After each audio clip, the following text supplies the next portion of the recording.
What's up guys? Magandang umaga. Bali, nagtatanim kami ngayon ng pipino. So, tuturuan ko kayo paano magtanim ng pipino.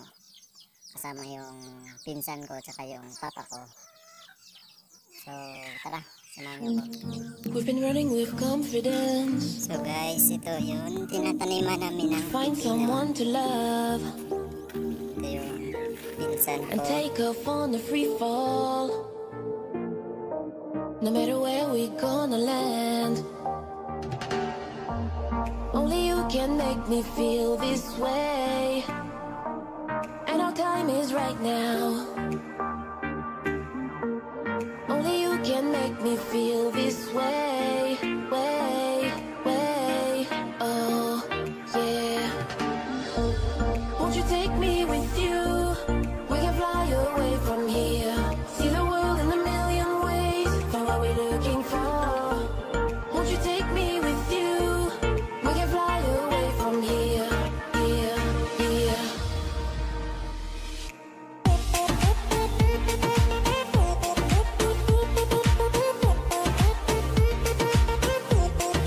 Take me with you. Take me with you.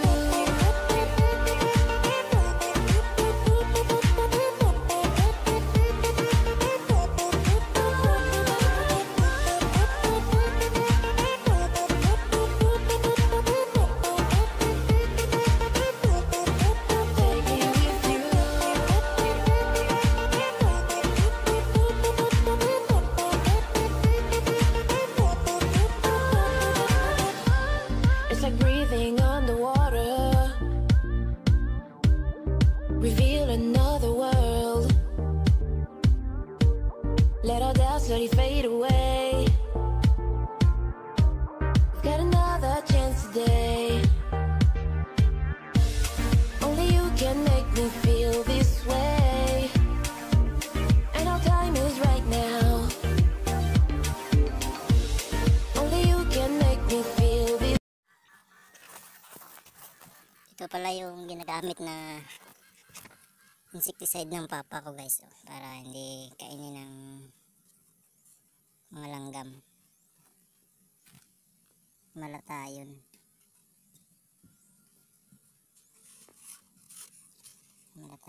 Mabaho siya. Ito yung binyo. Marami pa. Ito ra. Kaniko seeds. Hybrid cucumber. Dibot.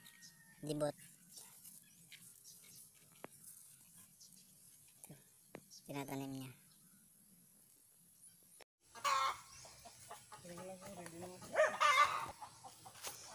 Guys, magandang tanghali.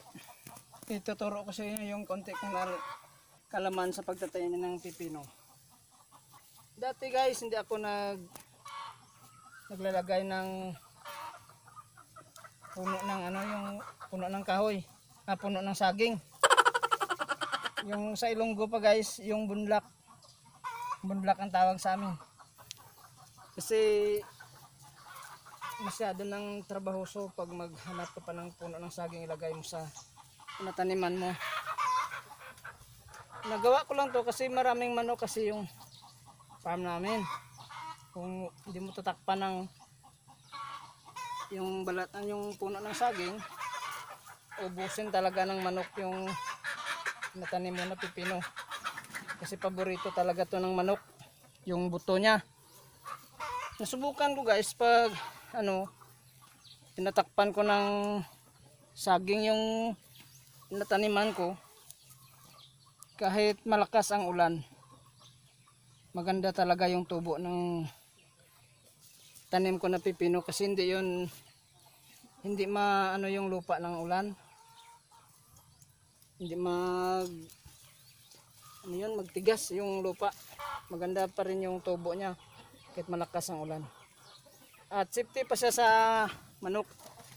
Inalis ko lang yung takip niya pag medyo taas na yung tubo niya, mga 1 linggo.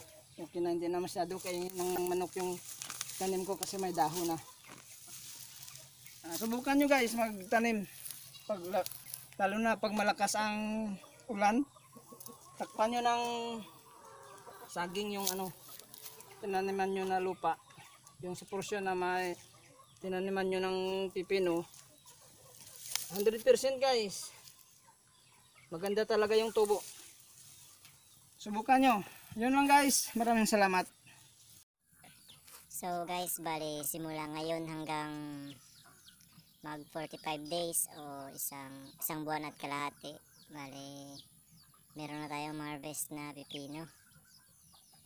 So yun lang muna guys. Sana may natulong kami sa inyo sa konting kalaman sa pagtatanim ng pipino.